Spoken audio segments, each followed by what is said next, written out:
আসসালামু আলাইকুম। আমি ইমাম। আশা করছি আপনারা সবাই ভালো আছেন। আজ আমি আপনাদের শোনাতে চলেছি কাজী নজরুল ইসলামের লেখা ঐতিহাসিক গল্প হক সাহেবের হাসির গল্প, যে গল্পগুলো নবযুগ পত্রিকায় তিনি লিখেছিলেন সেগুলো আমি হুবহু পাঠ করছি। সময় নষ্ট না করে শুরু করছি আমার আজকের আয়োজন হক সাহেবের হাসির গল্প। দিন দশেক আগে তার দুটি গল্প শুনেছি। নবযুগের পাঠক পাঠিকাদের সেই গল্প দুটি উপহার দিচ্ছি।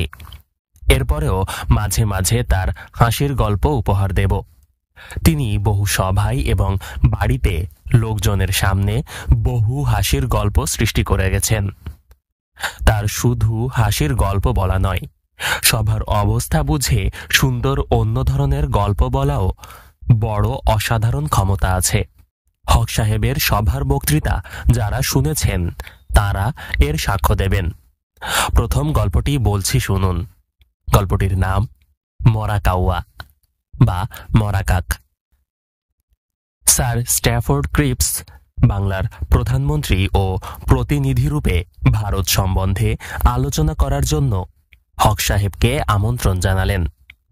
হক সাহেব দিল্লি গিয়ে স্যার স্ট্যাফোর্ডের সাথে আলোচনা করার পর যখন বেরিয়ে আসেন, তখন দলে দলে খবরের কাগজের প্রতিনিধি ও লোক তাকে জিজ্ঞাসা করতে লাগলেন, স্ট্যাফোর্ড সাহেবের সাথে আপনার কি কথা হলো?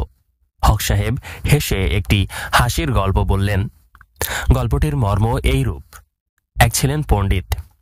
তিনি অনেক দিন সংসার করে বৃদ্ধ বয়সে দিন রাত বইপত্তর নিয়ে নাক টিপে চোখ বুজে যোগ অভ্যাস করতে লাগলেন।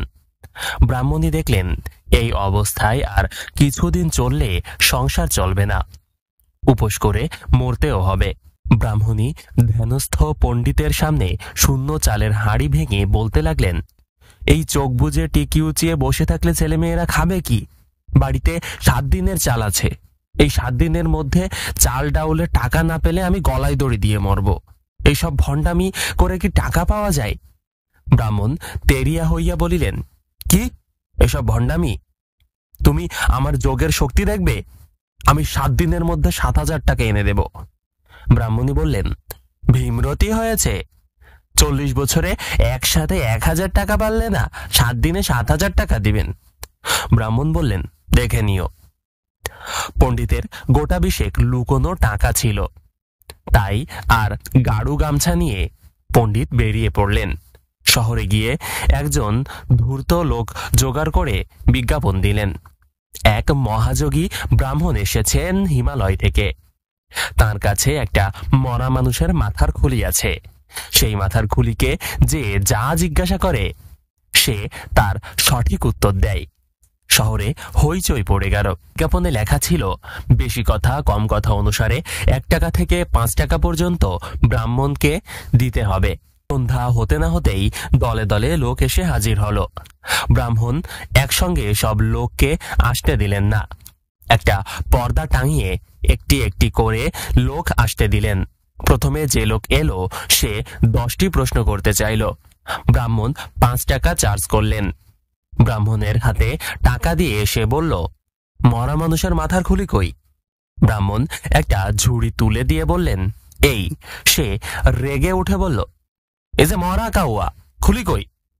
ব্রাহ্মণ কেঁদে ফেলে বললেন, খুলি টুলি মিথ্যা, আমি দরিদ্র ব্রাহ্মণ, ছেলেপিলে খেতে না পেয়ে মরে যাচ্ছে। তুমি এ কথা কাউকে বলো না, বললে তোমাকে সবাই হাঁদা বোকা আরো কত কি বলবে। মনে করো দরিদ্র ব্রাহ্মণকে দান করলে তোমার মঙ্গল হবে বাবা, মঙ্গল হবে।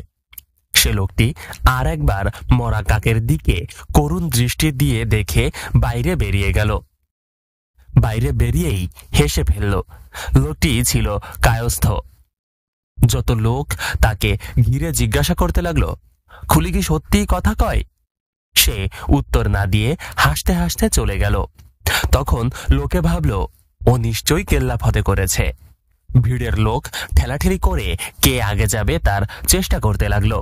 যে যায় ব্রাহ্মণ তাকে ওই এক কথাই বলে, টাকা নিয়ে। কেউ কথা বলল না, পাছে অন্য লোক তাকে বোকা বলে। এক রাত্রেই ব্রাহ্মণের 7,000 টাকা হয়ে গেল। ব্রাহ্মণ তল্পিতল্পা গুটিয়ে বাড়ির দিকে দৌড়ালো। ব্রাহ্মণীকে সগর্বে ডেকে বলল, এই নে 7,000 টাকা, আর আমায় কিছু বলিস নে, আমি লঙ্কা বিজয় করে এসেছি। ব্রাহ্মণী বদন বেদান করে এক হাত জিভ বের করে পাথরের মতো দাঁড়িয়ে রইলেন।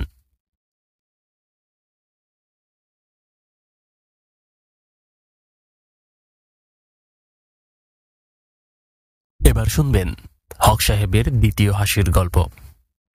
পাড়াগাঁয়ের গরিব মুসলমানদের মধ্যে একজন মোড়ল ছিলেন। তাকে সকলে ফকিরজি বলে ডাকত। তিনি দিনরাত আল্লাহ নাম জিকির করতেন। তার গায়ে সর্বদা থাকত একটা চাদর। সেই চাদরে লেখা ছিল কোরআন শরীফের অনেকগুলো বিখ্যাত সূরা। সেটিকে তিনি সযত্নে রক্ষা করতেন। সেই চাদর গায়ে দিয়ে গ্রামের লোকদের অনেক মোজেজা দেখাতেন, রোগ ভালো করতেন, তাদের মাঠে বেশি ফসল ফলাতেন, ইত্যাদি ইত্যাদি। আর এক গ্রামের মোড়ল তাই দেখে মনে করল, ওই মোড়লের যা শক্তি ওই চাদরের গুণে। ওকে যে গ্রামের এবং পাশের গ্রামের লোকেরা শ্রদ্ধা করে, ভালোবাসে, দাওয়াত করে খাওয়ায়, তার কারণ ওই চাদরের শক্তি। ওই চাদর কেড়ে নিয়ে গেলেই আমাকে সকলে সম্মান করবে, শ্রদ্ধা করবে, পীর মনে করবে। এই ভেবে একদিন সে হাত জোর করে সেই ফকিরকে নিমন্ত্রণ করে এলো রাত্রে খাওয়ার জন্য। সন্ধ্যায় সেই ফকির এসে হাজির হলেন অন্য গ্রামের মোড়লের বাড়িতে। তখন সে তার দলবল নিয়ে রামদা দেখিয়ে বলল, তুমি যদি তোমার গায়ের চাদর আমাকে না দাও তাহলে তোমাকে কতল করব। বেচারা ফকির ওর রক্তচক্ষু আর রামদা দেখে গায়ের চাদর দিয়ে পালিয়ে গেল। ও গায়ের মোড়ল চাদর গায়ে দিয়ে সগর্বে পাড়া বেরিয়ে এলো। আর চোখে দেখতে লাগলো কেউ চেয়ে দেখে কিনা, কেউ এসে সালাম করে কিনা। কেউ জিজ্ঞাসা করল না, মোড়ল খবর ভালো তো? মোড়ল হতাশ হল না, মনে করল 2-4 দিন গায়ে দিতে দিতে এর শক্তি বেরিয়ে আসবে। দিন 15 ক্রমে ক্রমে 1 মাস হয়ে গেল। কোনো শক্তি পেয়েছে বলে মনে হলো না। গ্রামের লোক হাসে আর বলে, মোড়লের মাথা খারাপ হয়েছে। একদিন ফকির চাদর হারিয়ে হতাশ হয়ে পড়লেন। চাদরের শোকে কাঁদতে লাগলেন। এই চাদর তিনি মক্কা মদিনা ফেরত এক হাজির কাছ থেকে পেয়েছিলেন।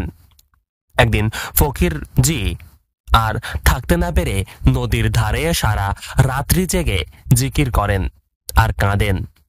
ভোরের সময় একজন ফেরেশতা এসে বলল, তোমার কোনো ভয় নেই, তোমার চাদর তুমি ফেরত পাবে।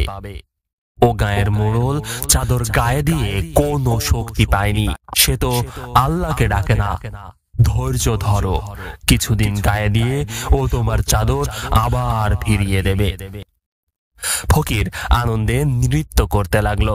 হক সাহেব বালকের মতো হাসি হেসে বললেন, ওই ফকিরের চাদরের মতো মুসলিম লীগ ওরা কেড়ে নিয়েছে। প্রথম প্রথম কষ্ট হয়েছিল, এখন আমি জানতে পেরেছি আমার চাদর অর্থাৎ আমার মুসলিম লীগ আবার আমার কাছে ফিরে আসবে। সকলে সোল্লাসে হেসে উঠলেন। বন্ধুরা, আজকের আয়োজন এখানেই শেষ করছি।